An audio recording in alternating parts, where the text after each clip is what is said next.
Climate change has to do with major changes in temperature, precipitation, or wind patterns that occur over several decades or longer, according to United States Environmental Protection Agency. It manifests itself through the changes in climate patterns, such as devastating typhoons or cyclones, droughts, heavy rainfall events, intense heat waves, and ocean warming. According to the United Nations Framework Convention on Climate Change, or UNFCCC, developing countries like the Philippines are particularly vulnerable to these climate change effects because they have fewer social, technological, and financial resources to adapt to these effects. In Asia, among the sectors identified by the UNFCCC as most vulnerable to climate change are agriculture and food security, terrestrial ecosystems, and coastal zones and marine ecosystems. These impacts and vulnerabilities have been observed in various parts of the Philippines.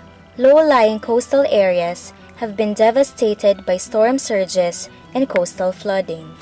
Communities living in the catchment areas have encountered increased floods and landslides, followed by drought and water scarcity. In December 2011, the country endured a harsh typhoon season and was severely hit by Typhoon Sendong. Sendong caused more than $1 billion in direct losses and claimed over 1,600 lives in deadly flash floods. In December 2012, Typhoon Pablo left more than 10,000 houses damaged and close to 400 schools smashed down in 22 provinces. The cost of damages to agriculture was $390 million and $188 million to infrastructure. And in November 2013, Super Typhoon Yolanda pounded into the islands of Samar and Leyte, Philippines. It left more than 6,000 dead and tens of thousands without homes. Yolanda is one of the strongest tropical cyclones ever recorded, which devastated portions of Southeast Asia. In the same year, the country has been identified as one of the most vulnerable countries in the world. In 2014, through an AFoCo-funded project titled Survey and Documentation of Alternative Livelihood to Address Climate Change, a team set off to scout for areas and communities dealing with climate change adaptation. The ASEAN Republic of Korea Forest Cooperation is an arrangement whereby the ASEAN, composed of 10 member countries, entered into an agreement with the Republic of Korea in conducting forest cooperation, particularly in the areas of sustainable forest management, promoting SFM, and in addressing deforestation and forest rehabilitation in the context of climate change adaptation, as well as capacity building, public awareness, research and development, and including technologies transfer. Under the current AFoCo agreement, action-oriented undertakings are happening both at through individual cooperation projects and regional cooperation projects. And the Philippines right now is implementing both individual cooperation projects through bilateral cooperation with Korea Forest Service, as well as we are now implementing a regional project under the Indonesia-led capacity building in the areas of forest resources assessment and survey and documentation of livelihood in selected CBFM areas in the country. Local upland and coastal people and community-based forest management or CBFM areas that are implementing livelihood projects that serve as adaptation strategies or practices in the light of climate change were consulted. The CBFM is a government program that works on a paradigm that People first and sustainable forestry will follow.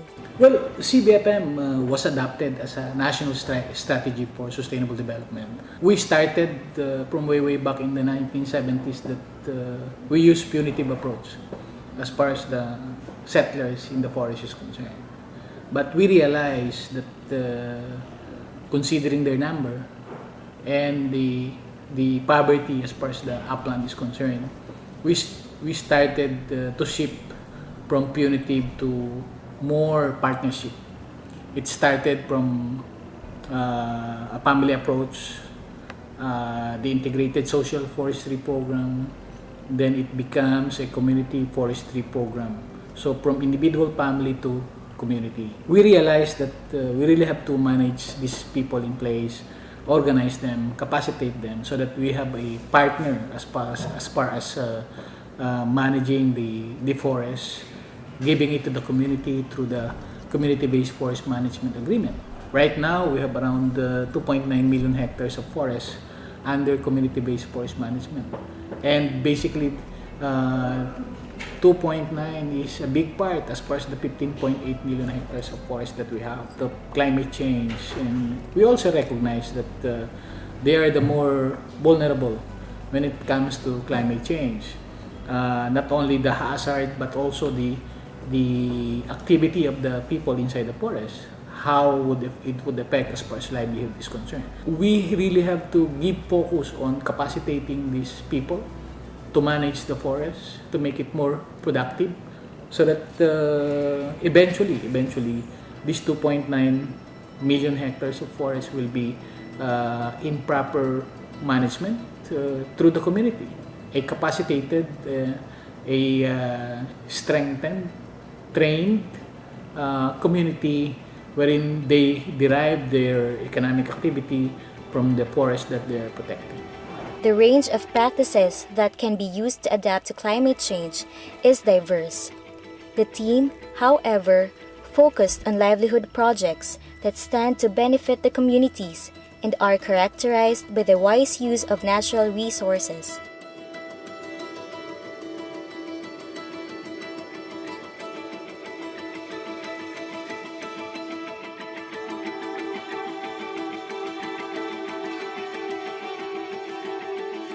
The documentation project was able to produce 6 success stories on how local communities within the CBFM areas use alternative livelihood practices to strengthen their capability and resiliency to cope up with climate change.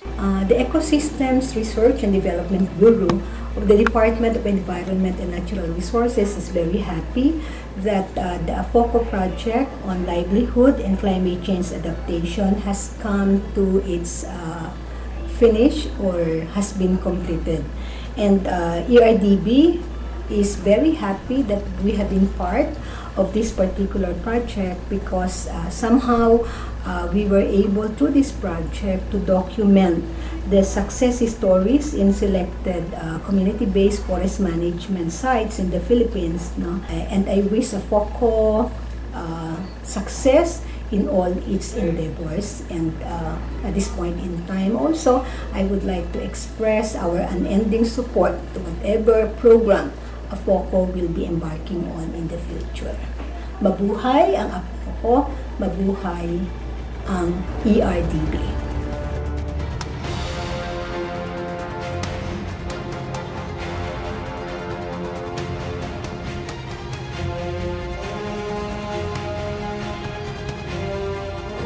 The Binonoan Producers Cooperative in Barangay Binonoan in Infanta, Quezon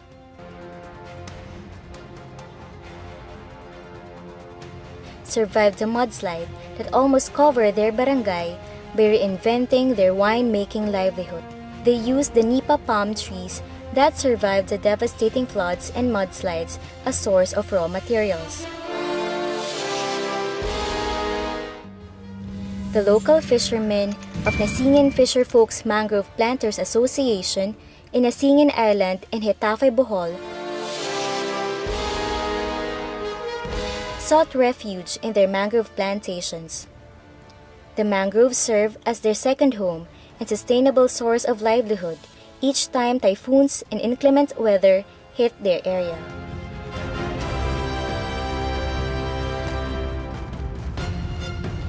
The people of nagkahiyusang mag-uuma sa Tabao in Barangay Tabao in Tabogon, Cebu took advantage of their natural spring. They are now the supplier of water of the local community in neighboring barangay, and they distribute water for a fee.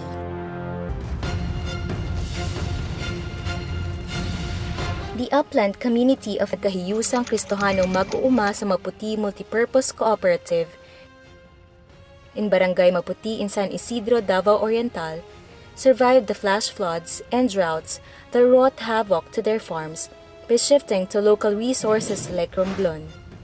Out of romblon leaves, they produce bags and mats that are sold in the local market.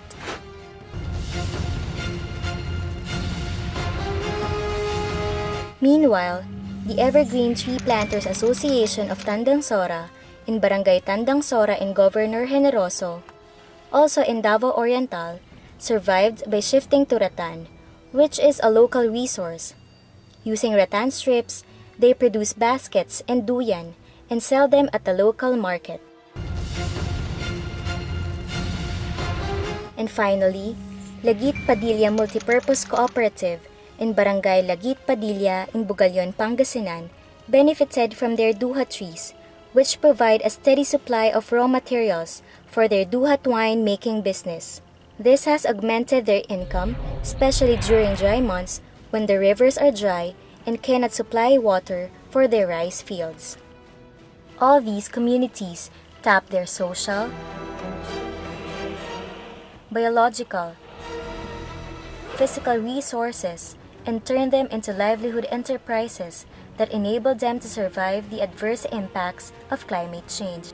The learning and lessons derived from the experiences of these local upland and coastal people have been collated and analyzed.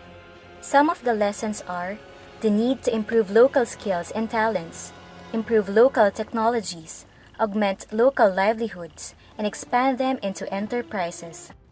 Local communities documented also have limited knowledge of their vulnerability to climate change, limited market outlets, and limited funding.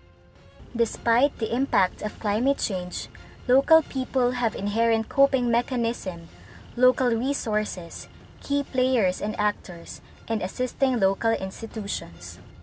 Moreover, there is a need to beef up efforts on provisions of infrastructures and facilities, protection of resources, and documentation of livelihood activities. The relevant findings now serve as the main background materials in writing the Manual on Mainstreaming Livelihood as Climate Change Adaptation Strategies in Community-Based Forest Management Areas in the Philippines. The manual aims to provide practical step-by-step guidance on how to mainstream livelihood as a climate change adaptation strategy and integrate it into the local planning processes. It is divided into 4 chapters. Chapter 1 describes how to know the level of vulnerability of local communities to climate change. Chapter 2 provides guidance on how to identify the livelihood undertaking that will help adapt to climate change. Chapter 3, which is the heart of the manual, presents the mainstreaming strategy on how to integrate livelihood as a climate change adaptation strategy. It uses the logical framework approach to guide the project design and implementation as well as in tracking progress of livelihood project. And Chapter 4 outlines the approach that may be adopted in monitoring and evaluating the livelihood project. Target users of the manual are non-government organizations and people's organizations with livelihood projects that stand to benefit the communities and use natural resources wisely, leading to conservation. Local community leaders who are implementing livelihood designs to address climate change. CBFM project development practitioners, local and national policy and decision makers, and funding and donor agencies that are scouting for areas and communities who may qualify as beneficiaries or partners on projects dealing with climate change adaptation. The manual has also benefited from the wealth of available literature and publications such as climate change vulnerability assessments, adaptation schemes and guidelines, and manuals on mainstreaming livelihood as a development strategy. It seeks to contribute in strengthening the existing strategies and guidelines on climate change adaptation needed by development agents and local government authorities. It intends to assist livelihood project proponents in order to plan their activities right from the very beginning and manage them throughout the lifetime of their respective projects. And above all, it hopes to serve the needs of the vulnerable people of upland and coastal areas whose lives are the ones at immediate threat due to climate change.